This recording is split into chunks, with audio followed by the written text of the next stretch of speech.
tema é você não está sozinho, tá? Você não está sozinho. E por que nós não estamos sozinhos? Eu quero ler com vocês algumas passagens, algumas porções aqui da palavra de Deus, que vai trazer essa clareza, essa luz de que nós não estamos sozinhos. Amém? 2 Coríntios, capítulo 11, verso 23 ao 29. Você não está sozinho. E eu quero que você possa interpretar junto e tentar responder o porquê que você não está sozinho, tá? Nesses 3 pontos aqui. 2 Coríntios capítulo 11, verso 23 ao 29. Eu já vou ler para a gente remir o tempo. Diz a palavra de Deus: são servos de Cristo? Sei que dou a impressão de estar louco, mas digo que tenho servido muito mais. Trabalhei com mais dedicação, fui encarcerado com mais frequência, perdi a conta de quantas vezes fui açoitado e em várias ocasiões enfrentei a morte. 5 vezes recebi dos líderes judeus os 39 açoites. 3 vezes fui golpeado com varas. Fui apedrejado 1 vez. 3 vezes sofri naufrágio. Em certa ocasião, passei 1 noite e 1 dia no mar à deriva. Realizei várias jornadas longas. Enfrentei perigos em rios e com assaltantes. Enfrentei perigos de meu próprio povo, bem como dos gentios. Enfrentei perigos em cidades, em desertos e no mar. Enfrentei perigos por causa de homens que se diziam irmãos, mas não eram. Tenho trabalhado arduamente, horas a fio, e passei muitas noites sem dormir. Passei fome e senti sede, e muitas vezes fiquei em jejum. Tremi de frio por não ter roupa suficiente para me agasalhar. Além disso tudo, sobre mim pesa diariamente a preocupação com todas as igrejas. Quem está fraco, que eu também não sinta fraqueza? Quem se deixa levar pelo caminho errado, que a indignação não me consuma? E quem diz todo esse discurso aqui? Foi Paulo. Paulo, ele está defendendo ali seu apostolado diante de muitas pessoas que estavam contra ele, julgando ele, não aceitando ele. E ele sofreu tudo isso e ainda assim havia pessoas que estavam apontando o dedo para ele, não aceitando o seu apostolado. E nós que temos agora todas as porções, todas as cartas paulinas, a gente vê que foi um homem extremamente de Deus, foi um homem realmente usado por Deus, um homem que é uma referência para todos nós também em como ser um cristão verdadeiro, não é verdade? Então, com tudo isso, mesmo sofrendo tudo isso, na carta aos Filipenses também, capítulo 1, verso 12, que é a carta da alegria, é uma carta onde ele está preso, mas mesmo assim ele repete por várias vezes, mais de 10 vezes, se alegrem, e se alegrem, e se alegrem. Isso é de alguém que está preso, é de alguém que está preso por causa do Evangelho, e ele fala, alegre-se. Você pode dizer para a pessoa do seu lado, se alegre, se alegre. E você vai entender o porquê que ele estava falando isso. Em Filipenses capítulo 1, verso 12, diz assim: ele entendeu que todos os sofrimentos serviram para um propósito muito maior que ele pensava. Quero que saiba, irmãos, ele dizendo, né? Quero, irmãos, que saibam que aquilo que aconteceu tem, ao contrário, servido para o progresso do Evangelho. Então todo o sofrimento que ele passou serviu para algo muito maior do que ele pensava. Eu acho muito lindo. Ontem nós tivemos o Veredas Antigas aqui, e quantas histórias nós ouvimos, histórias realmente de sofrimento, de dor, onde a gente passa todas as sessões chorando, né? Todos os grupos pequenos ali, com o coração quebrado, assim, de compaixão também, de ver quantas vidas passando por situações ou passaram. E depois de um desfecho, acabando o seminário, a gente sente no coração aquela certeza: tudo aquilo vai servir como uma grande ferramenta para ajudar muitas outras vidas.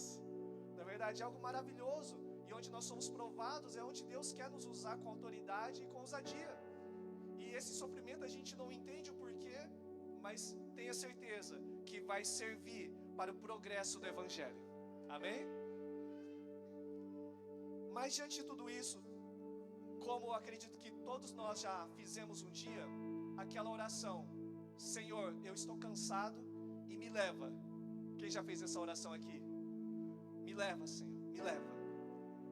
Eu quero dizer para você que Paulo, ele também já sentiu a mesma coisa. Ele sofreu tudo isso, ele entendeu que esse sofrimento também fazia parte para o progresso do Evangelho.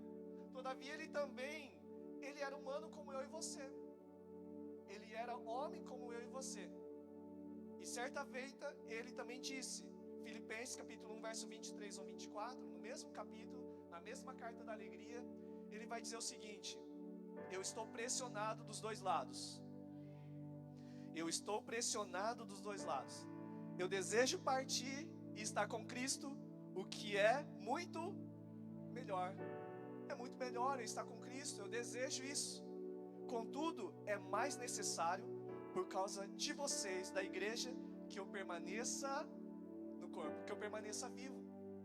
Eu até estava falando um pouco, né, com os pastores também, a reunião nessa semana, que muitas vezes a gente passa por essas situações onde há essa impressão interior, há esse desejo muitas vezes diante de lutas, diante de circunstâncias, e falar: Senhor, me leva. Mas quando a gente faz essa oração, a gente está mais olhando para a nossa luta interna, para as nossas tribulações, e a gente se esquece que por meio de nós, Deus ele quer usar para tocar muitas outras vidas. Então é melhor que eu permaneça vivo, e é melhor que você permaneça vivo, porque você carrega algo da parte de Deus, que por meio daquilo que Deus te entregou, Ele vai tocar muitas outras vidas. Então você não pode morrer, você não pode sair, você não pode parar. É melhor que você fique. Não é melhor que você morra, não, é melhor que você fique. Por quê? Porque Deus quer te usar, porque Deus quer nos usar. Amém? Quantos creem nisso? E muitas vezes aquilo que está te afligindo, Deus quer te usar para você mudar essa situação. Deus quer te usar para mudar as situações que nos afligem. Deus quer nos usar, e Deus não vai usar outras pessoas, Deus quer te usar para mudar esse ambiente que talvez você fala: meu Deus, está difícil. E eu gosto sempre de falar, não é uma frase de efeito, mas é uma realidade, onde não é o ambiente que faz a pessoa, mas é a pessoa que faz o ambiente. Por quê? Adão, ele estava no melhor lugar para se estar. E o que ele fez? Ele pecou. Ele errou. Ele estava no melhor lugar para se estar e ele errou. Jesus estava no pior lugar para se estar e ele obedeceu. Então não é o lugar que faz você, não é o ambiente que te faz uma pessoa, mas é você que faz o ambiente. Então, diante de tudo isso, é melhor que você fique, é melhor que você viva, é melhor que você, por meio de Deus, você viva. E o que eu quero dizer com isso? Como o apóstolo Paulo também disse, que essa leve e momentânea tribulação não se compara com a glória que há de vir. E também nós podemos até se espelhar com o próprio Jesus, que em tudo, segundo a carta aos Hebreus, ele foi em tudo tentado, mas não pecou. Ele sofreu tudo que nós talvez estamos sofrendo, mas ele não pecou. E ele viveu e ele tocou muitas vidas. Então essa primeira parte, primeiro tópico aqui, é por que você não está sozinho? Porque existem muitas pessoas que são referências, que sofreram muito mais do que eu e você. Existem muitas pessoas que estão pagando preço. Existem muitas pessoas que são referências. Então não se preocupe. Você está passando por isso, existem pessoas que estão passando a mesma coisa também. E se você vencer isso, você vai poder ajudar tantas outras pessoas. Amém? Mas ao mesmo tempo agora, você pode olhar para si e falar: eu não me encontro forças para realmente ser esse homem ou essa mulher, para poder mudar o ambiente, para poder ser uma bênção na vida de outras pessoas. Então a segunda parte aqui, novamente quero repetir, você não está sozinho. E por quê? Sim, a gente vive em tempos difíceis. Eu não quero ler as referências, mas olha, 2 Timóteo capítulo 4, uma vez eu preguei sobre isso, tempos difíceis. Se você procurar lá na concordância bíblica, escreva lá, últimos dias, e todos esses últimos dias tem 4 referências que vai falar: nos últimos dias serão tempos difíceis. Serão tempos difíceis. 2 Timóteo capítulo 4 fala isso, que nesse tempo difícil no qual nós estamos vivendo, Fala lá na carta de 2 Timóteo, ou melhor, 2 Timóteo capítulo 3, que nos últimos dias seriam tempos difíceis, homens seriam egoístas, avarentos, arrogantes, blasfemos, desobedientes aos pais, ingratos, ímpios, sem amor pela família, irreconciliáveis, sem domínio próprio, cruéis, enfim, tendo mais aparência de piedade, mas negando o poder de Deus, sendo mais amigo dos prazeres do que amigo de Deus. E a Bíblia fala aqui bem claro, afaste desses também, né? Então, a gente vê algo que nos últimos dias há essa situação e a gente fala, meu Deus, a gente vive nesse tempo, porque tudo que a gente está lendo aqui nos últimos dias é o que está acontecendo. E a tendência, a gente não é ser pessimista, mas nos últimos dias as coisas vão piorar mesmo. A crueldade, a apostasia, essa parte de tantas igrejas aceitando tantas coisas que há 10 anos ou 20 anos atrás eram inaceitáveis. Hoje a gente vê igreja que tem pastores que são homossexuais, tem igrejas que aceitam muitas vezes pastores que estão no 7º casamento e ainda assim se torna referência ainda e quer ensinar sobre casamento. Misericórdia, tem tantas coisas que estão sendo aceitáveis no meio da igreja que não dá para aceitar. E é nos últimos dias, que antigamente, por exemplo, divórcio era algo tão longe de acontecer, tão longe de ser aceito, que hoje em muitas igrejas é aceito. Não, porque eu tenho minha justificativa, eu tenho razão para isso, aquilo, outro. E se esquece que a graça de Deus é suficiente, o poder de Deus é suficiente para reconciliar, para reconstruir, para renovar todas as coisas. Amém? Quem crê nisso? Amém? Bom, eu não vou ler outras passagens, senão vai ficar muito longo a mensagem, né? Mas 2 Pedro também fala de últimos dias, e os serão dias difíceis. 2 Pedro capítulo 3. 1 Timóteo capítulo 4 também fala a referência de últimos dias, e também novamente vai falar que os últimos dias seria um tempo de apostasia também da igreja. Muitos se desviarão da fé, é o que nós estamos vivendo em todas as nações. Em Judas capítulo 1 também, ele vai falar sobre a referência de últimos dias, que também seriam tempos difíceis. E nessas 4 referências, a gente vê algumas práticas, algumas diretivas de como sobreviver nesses últimos dias. Porque a verdade é que nesses últimos dias, muitos têm se esfriado. Mas ao mesmo tempo que o joio está crescendo, muitos se esfriam, a gente também crê que tem um remanescente fiel. Amém? Tem um remanescente, porque um remanescente que está entendendo que nós não estamos aqui para se ajuntar, para consumir e eu vou embora e está tudo certo. Não, eu faço parte de uma missão. E não é da missão apoio eu estou falando. Está falando de uma missão que Deus nos colocou, sabe, como peregrinos na terra, onde tudo aquilo que a gente está vivendo aqui é algo passageiro, mas há uma eternidade onde nós seremos galardoados, né, recompensados por tudo aquilo que nós estamos fazendo na terra. E todas elas falam assim, para você realmente sobreviver nesses tempos difíceis. Em 2 Timóteo capítulo 3, ele vai falar, Paulo vai falar para Timóteo, permaneça na palavra. Permaneça na palavra. 2 Pedro capítulo 3, Pedro vai falar para essa igreja que está sendo perseguida, e ele está falando que nos últimos dias seria isso também, mas ele diz também ali para a igreja, crescer na graça e no conhecimento do nosso Senhor Jesus. Prosseguir em conhecer Jesus. Permaneça na palavra e prosseguir em conhecer Jesus. Em 1 Timóteo capítulo 4, também outra referência de últimos dias, ele vai falar o quê? Persiste em ler. Persiste em ler, medita e se ocupa nessas coisas.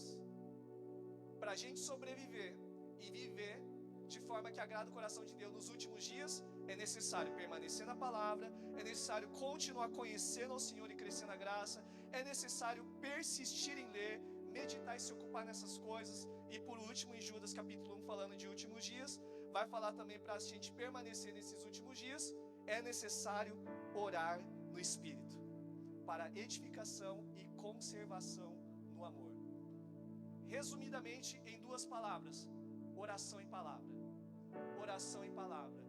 Oração em palavra. E você pode se auto-examinar, e se você vê que esses 2 princípios dois valores estiver em falta, você começa a se distanciar de Deus, você começa a se esfriar, você começa a olhar as outras coisas do mundo e se esquece de olhar para Deus. Vamos falar a verdade, né? Quando a gente deixa de orar e deixa a palavra de Deus, a gente começa o processo de esfriamento na nossa vida, o processo de apostasia. Mas louvado seja Deus também que você não está sozinho, porque Joel capítulo 2, verso 28, diz também uma referência dos últimos dias, que nos últimos dias, quem pode completar? Derramarei do meu Espírito sobre toda a carne. Então nos últimos dias haveria alguém que nos capacitaria e nos capacita a viver de forma que agrada o coração de Deus, onde o Espírito de Deus seria derramado e está sendo derramado. Em João capítulo 14, verso 16, o próprio Jesus ele fala: é necessário que eu vá, e quando eu for, eu enviarei outro Consolador. E essa palavra outro é a palavra hebraica, se eu não me engano, aloé, alguma coisa assim, não é aloé aquele negócio, mas é uma palavra nesse sentido que é da mesma espécie. Por exemplo, a gente fala uma outra fruta, é uma outra espécie. Não, quando está usando um outro Consolador, é da mesma espécie. É o mesmo Deus que estava aqui, que estava em Jesus, o mesmo Espírito que estava em Jesus, agora está em nós. Em Mateus 28 também diz: eis que estarei convosco todos os dias até a consumação dos séculos. Então, mais uma vez, a gente pode entender. Primeiro, a gente não está sozinho porque a gente tem muita referência de muitas pessoas que sofreram muito mais do que eu e você estamos sofrendo. E muito mais a gente tem a referência de Jesus, que em tudo foi tentado e não pecou. E Ele pode ser o nosso mediador, aquele que intercede por nós, aquele no qual nos capacita. Então nós não estamos sozinhos, porque a tendência quando nós sofremos é: ninguém me entende, ninguém sabe o que eu estou passando. Talvez nós, alguns, não podemos saber o que você está passando, mas Jesus Ele sabe. E Ele é fiel, porque Ele envia depois o Consolador, onde Ele diz: estarei com vocês todos os dias. Amém? Você pode dizer para a pessoa do seu lado, então, novamente, você não está sozinho. Glória a Deus. Estão entendendo aqui a construção, o entendimento aqui? Tá? Você está sofrendo, mas é necessário que você permaneça vivo. Não aceite pensamento de parar, não aceite pensamento de morrer, não aceite pensamento nada mais do que viver para Cristo. Amém? E sua vida é preciosa. E se você nasceu, você não foi um erro, você não foi um acidente, mas você foi e é um plano de Deus para esse tempo. Amém? Tenha certeza disso. E agora você vê que, mesmo esse tempo difícil, você vive e vê a realidade, você contempla tempos difíceis, mas você não está sozinho, porque o Espírito de Deus está comigo e com você para a gente viver. Agora, o Espírito de Deus, ele não habita em nós simplesmente para a gente sentir essa paz. E simplesmente para, o Espírito de Deus, ele me atrai para ir para a igreja aqui. Ele me atrai para vir aqui e viver uma vida, assim, diante da sociedade, bem, uma vida que estou diante da lei, eu não estou fazendo coisa errada. Não, Deus não quer só isso. Deus quer que nós tenhamos testemunho? Sim, mas Deus quer que nós sejamos igreja. E olha só, Mateus 16, verso 18, diz uma palavra aqui, que Jesus, ele fala para Pedro. E aqui você vai entender também por que você não está sozinho. Também eu te digo que tu és Pedro, e sobre esta pedra edificarei a minha igreja, e as portas do inferno não prevalecerão contra ela. Então, aqui a primeira referência que diz sobre igreja. Deus levantaria uma igreja, e as portas do inferno não prevaleceriam contra ela. E muitas vezes a mentalidade que a gente tem contra isso é um pensamento, muitas vezes, de sobrevivência. Eu não sei se você já usou essa referência. Talvez a igreja está sofrendo, você está sobrevivendo, você está quase morrendo, mas você sempre declara: as portas portas do inferno não prevalecerão contra a igreja. Quase morrendo, quase assim, sabe? Mas, como assim porta? Existe uma porta do inferno. E naquele tempo, havia aqueles impérios, havia aquelas cidades no qual havia muros. E esses muros significava essa proteção, para proteger todo aquele império. Em todos aqueles muros tinha uma porta. Essa porta. Existe o império das trevas, e existe então as suas muralhas, existe as suas portas. E qual a interpretação disso? Fala que as portas do inferno não prevalecerão contra a igreja. Essas portas, parece que o nosso entendimento é que essas portas estão nos atacando. Não, na verdade a porta continua lá, as fortalezas do inimigo. Assim como ontem, né, no Veredas Antigas, quantas fortalezas nós encontramos no coração de muitos, que muitas vezes Satanás levantou portas e muralhas. E o que foi necessário fazer? A gente enfrentar essas portas e arrombar essas portas, amém? Quebrar essas fortalezas e poder manifestar o reino de Deus em cada coração, amém? E da mesma forma, é isso que Deus ele quer que nós entendamos, que não é uma visão de sobrevivência e de defesa. O que Deus quer de nós, por exemplo, aqui na igreja, é a gente receber aqui muita coisa da parte de Deus. Eu vou explicar melhor sobre isso daqui a pouco. Mas ao sair daqui, não é vindo à igreja no próximo domingo, eu consegui sobreviver, e esse alimento que eu estou aqui é para mim sobreviver durante a semana. Não, o que nós recebemos aqui é para nós irmos diante das fortalezas que tem lá fora, que você sabe que tem, talvez no seu serviço, ou no lugar onde você trabalha, no lugar onde você estuda, existem fortalezas que você identifica. E a igreja foi chamada para ir para esse lugar, e as portas do inferno não prevalecerão contra a igreja. Amém? Então, é uma visão de ataque, é uma visão apostólica, é uma visão de ide, é uma visão onde Deus nos chama para entender que o Espírito de Deus está conosco. E foi nos dado uma palavra que nós como igreja, Efésios capítulo 3, verso 10, que Deus escolheu a igreja. Assim, há 4 anos atrás, teve as eleições lá no Brasil, e foi um reboliço. Foi colocado uma grande esperança num presidente, e eu acredito sim que muitas vezes o presidente pode fazer muita diferença em uma nação. Eu creio nisso, ok? E veio essa última eleição também, e a esperança de muitos novamente era a reeleição, era como se fosse que a solução do Brasil ou das nações é um presidente novo. Sim ou não, gente? Mas só que o que vai mudar uma nação, o que vai mudar e vai quebrar as fortalezas, não é um presidente. Deus não escolheu o presidente para fazer a diferença em uma nação. Deus escolheu quem? A igreja. Deus escolheu a igreja. É por meio da igreja que será manifesto a multiforme e sabedoria. Efésios fala que a igreja, nós somos o corpo de Cristo. Em Colossenses vai falar que Jesus é o cabeça desse corpo. Em 1 Coríntios vai falar que nós somos membros desse corpo. Corpo fala de movimento. Corpo e membros fala de funcionalidade, funções. Por isso que novamente eu falo para você. Você é um membro do corpo de Cristo. E você não pode parar.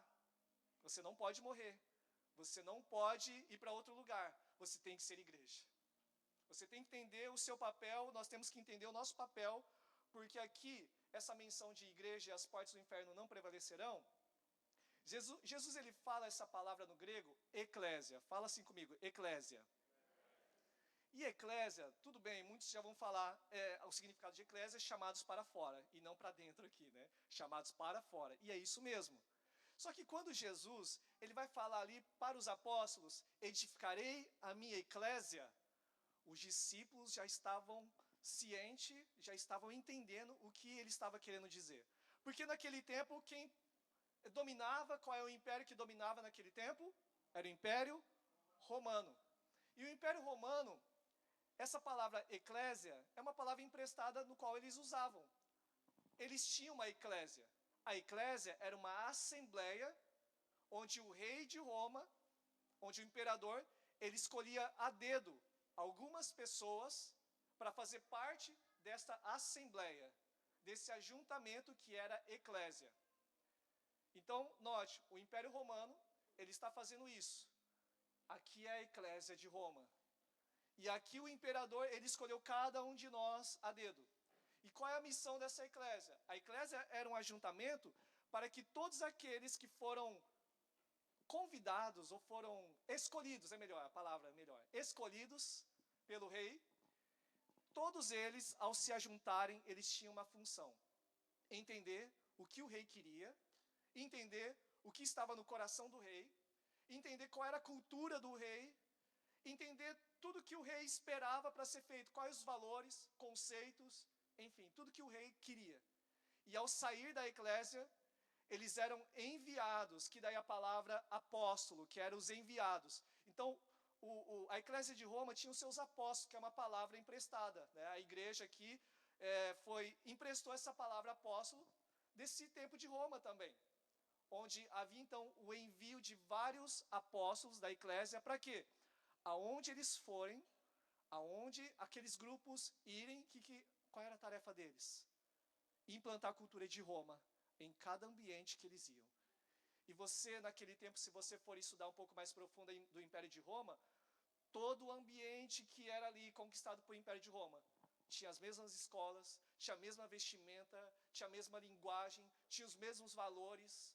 Então, todo lugar que você ia era Roma. Todo lugar que você ia tinha o mesmo ambiente de Roma. Quantos estão entendendo? E Jesus, quando fala, levantarei a minha eclésia, eles então já começaram a entender, opa, eu sou escolhido, eu preciso conhecer o que está no coração de Jesus, porque depois Jesus ele envia os seus apóstolos para quê? Para onde eles forem, eles deveriam implantar o reino de Deus. Onde eles forem, era necessário eles implantar a cultura de Deus. Isso é ser igreja. A eclésia, então, esse ajuntamento que nós temos aqui, é a eclésia. Nós nos ajuntamos com pessoas escolhidas, e aquele tempo não era para eles se consumir, aliás, consumir conteúdo. A eclésia era um ajuntamento para entender quais as estratégias, quais as diretivas do rei de Roma, para poder, ao sair daquela eclésia, começar a implantar e a manifestar a cultura de Roma sobre todas as nações. Então, o conceito de igreja nosso também é isso. Nós estamos nos reunindo aqui para quê? Nos equipar, nos preparar. Para quê? Aquilo que a gente recebe aqui, ao sair no feriado, glória a Deus, vai passear, vai curtir, glória a Deus, mas não esqueça da sua responsabilidade de igreja, de que é necessário manifestar o reino de Deus aonde eu e você for. Dando testemunho, aproveitando oportunidades, manifestando a cultura de Deus. Amém? Então a eclésia, por isso que eu quero dizer para você que você não está sozinho também, porque você tem uma eclésia. E todos nós precisamos entender que nós fazemos parte dessa eclésia e nós estamos sendo esticados e desafiados para a gente manifestar o reino de Deus nessa nação, em Toyohashi, em Kosai, em Toyokawa, em Hamamatsu. E sabe, e para vocês, e para todos nós estamos na eclésia aqui. E nós estamos preparando um grupo, uma equipe, para serem enviados para Kosai. Na verdade, a gente já está falando sobre isso há alguns dias. Já está preparado já a equipe. Glória a Deus por isso. Tá? O restante fica em Toyohashi, tá? Tá bom? Tá bom? Ok? Mas enfim, ao ser enviado para Kosai, eu não vou para... o objetivo é alugar um templo, alugar um salão e pregar o evangelho. Não, isso é muito pouco, gente. Isso é muito pouco. Na verdade, esse grupo está sendo enviado como eclésia para quê? Implantar a cultura do reino de Deus na cidade de Kosai. Amém? Então, é muito mais do que ajuntar de uma forma religiosa e pregar o evangelho e todo mundo bater palma, receber e tchau e voltar para os seus lares. Não. É um objetivo de nós como eclésia sair e naquele lugar a cidade ser impactada E se Coçai já é uma bênção, vai ser mais bênção ainda. Amém? Vários trabalhadores, vários empreendimentos que vão glorificar o nome de Deus. Sabe, tudo vai melhorar. A cidade precisa melhorar. Por exemplo, a gente vê, nosso Brasil, acho que tem mais de 50% que se dizem cristão, mas parece que só piora. Qual é o problema? O problema está em nós, como igreja, que a gente está entendendo a igreja errado. O nosso papel é mudar a circunstância, é mudar a cidade, é ser igreja, é ser eclésia. Então, por meio de nós precisamos manifestar a cultura de Deus. Agora eu pergunto para todos nós, será que eu estou entendendo a igreja do jeito certo? Será que eu estou sendo igreja? Porque o que Jesus disse? Que as portas do inferno não prevalecerão contra a igreja. E se eu e você, nós somos igreja, creia nisso. Você vai e nós vamos, sabe, invadir vários territórios do inimigo. E esse território que estava tenebroso, que você vê que, meu Deus, que ambiente ruim, que ambiente pesado. Pois é porque eu e você ainda não fez diferença naquele lugar. Nossa, mas que trabalho ruim. Sempre tem alguém que pisa no meu calo ali, sempre tem alguém folgado, sempre tem alguém assim. Meu, que ambiente ruim. Você vai mudar esse ambiente em nome de Jesus. Amém? Nós fomos chamados para isso. E é tão bom quando a gente entende e a gente faz isso. É bem legal quando as pessoas sabem. Eu não sei se já aconteceu com você isso. Você lá está trabalhando com alguém e todo mundo lá contando piada, todo mundo lá falando besteira, mas de repente chega uma luz ali dentro. E não é aquele cara chato. Não, mas é um homem de Deus naquele lugar. E aí as pessoas falam, opa, peraí, não, vamos parar, né? Vamos respeitar, vamos parar de falar palavrão aqui, né? Porque o nosso irmão chegou. Isso é lindo, gente. Isso é lindo. Porque isso é um sinal de que a luz está sendo manifesta naquele lugar. O grande problema é que ainda, talvez, a gente não entendendo o nosso papel, a nossa responsabilidade, a condição, o ambiente está o mesmo ainda. E pior ainda, tem muitos que nem sabem que a gente é cristão. Ou até mesmo alguns sabem, não, ele vai para a igreja, mas, meu Deus, eu acho que eu sou melhor que ele, melhor que ela. Sabe? E quando a gente entende, então, esse propósito, a gente começa a entender que é necessário que eu viva. Eu não posso ser egoísta e olhar só para mim e falar, Senhor, me leva. Porque nós estamos recebendo e já temos recebido tanto aqui. E é necessário que eu e você seja uma bênção, uma resposta de Deus para cada lugar que Deus nos colocou. Então você não pode morrer. Você não pode parar. É necessário a gente ser ativado. É necessário a gente ser eclésia. E aquela eclésia que era enviado para governar, era necessário eles serem enviados. E aí que fica o desafio. Existem igrejas que a gente já acaba estudando um pouco como cada um trabalha. Existem algumas igrejas que lá na porta ali da igreja, não na entrada quando eles entram, mas na saída, quando eles vão sair da igreja, tem lá bem grande, ide, e pregar o evangelho fazendo discípulo a todas as nações. Porque ao sair deste lugar aqui, que é o grande desafio, porque na assembleia a gente não está para receber, a gente não está aqui para consumir, estamos aqui numa comitiva para poder receber diretivas do que a gente vai fazer em Toyohashi em Coçai. Amém? E isso me empolga, eu não sei se te empolga, gente? Foi dada uma autoridade sobre a igreja que a gente acha que desconhece. Deus escolheu a igreja. Deus escolheu a igreja. Deus te escolheu. Irmãos, eu não sei, eu sinto muito forte no coração aqui. Que Deus vai nos usar muito quando nós entendemos isso. Como foi falado aqui, a Isa também, sabe? Muitas famílias, às vezes, não estão sendo aquilo que Deus espera, porque a gente não está entendendo esse papel de nós manifestarmos o reino de Deus na nossa casa. Da gente ser luz, da gente manifestar a cultura de Deus. E Deus quer nos usar. Eu creio, sabe, como a gente tem falado e repetido, não é mais uma igreja na cidade, mas é uma igreja para a cidade. A cidade de Toyohashi vai melhorar. Sabe, Coçai vai melhorar. E não vai melhorar porque vai abrir mais uma Toyota lá. Não. Vai melhorar porque vai ter um povo que está sendo enviado para manifestar o reino de Deus. Amém? Glória a Deus. Então se coloque em pé, nós vamos orar.